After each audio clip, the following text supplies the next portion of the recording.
2022 সালে Russia Ukraine যুদ্ধ বাঁধার শুরুর দিনই ইউক্রেনের জাপোরিজিয়া পারমাণবিক বিদ্যুৎ কেন্দ্রের নিয়ন্ত্রণ নিয়েছিল রুশ সেনারা। কিন্তু 2 বছর পর এসে সেই বিদ্যুৎ কেন্দ্রের কুলিং টাওয়ারে আগুন লাগার ঘটনা ঘটে। আর এই ঘটনায় একে অপরকে দোষারোপ করছে কিয়েভ আর মস্কো। ইউক্রেন, রাশিয়া ও আন্তর্জাতিক পরমাণু শক্তি সংস্থা IAEA জানিয়েছে, আগুন লাগার ঘটনায় বিদ্যুৎ কেন্দ্রটিতে তেজস্ক্রিয়তার মাত্রা বেড়ে যাওয়া বা পরমাণু সুরক্ষায় খারাপ প্রভাব পড়েছে এমন কিছু শনাক্ত করা যায়নি। বিদ্যুৎ কেন্দ্রটিতে মস্কোর নিয়োজিত কর্মকর্তা ভ্লাদিমির রোগভ বলেন, কুলিং টাওয়ারের আগুন এখন পুরোপুরি নিয়ন্ত্রণে এসেছে। তিনি ও জাপোরিজিয়া অঞ্চলে মস্কোর নিযুক্ত গভর্নর ইয়েভজেনি বালিটস্কি এই ঘটনার জন্য ইউক্রেনের সামরিক বাহিনীকেই দায়ী করেছেন।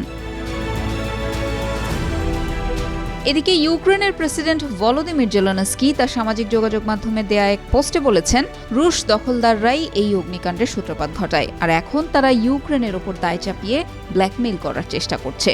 বর্তমানে বিদ্যুৎ কেন্দ্রটিতে তেজস্ক্রিয়তার মাত্রা স্বাভাবিক আছে বলে নিশ্চিত করেছেন তিনি। সেখানকার প্রেস সার্ভিসও একই তথ্যই জানিয়েছে।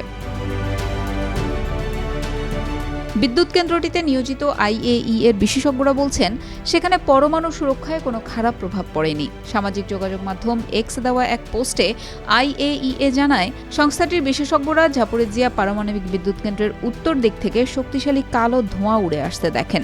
সন্ধ্যায় সেখানে কয়েক দফা বিস্ফোরণের শব্দ শুনছিলেন তারা।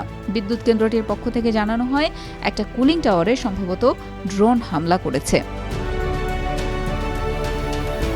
জেলেনস্কি বলেন, এই ঘটনার জন্য রাশিয়াকে অবশ্যই জবাবদিহি করতে হবে।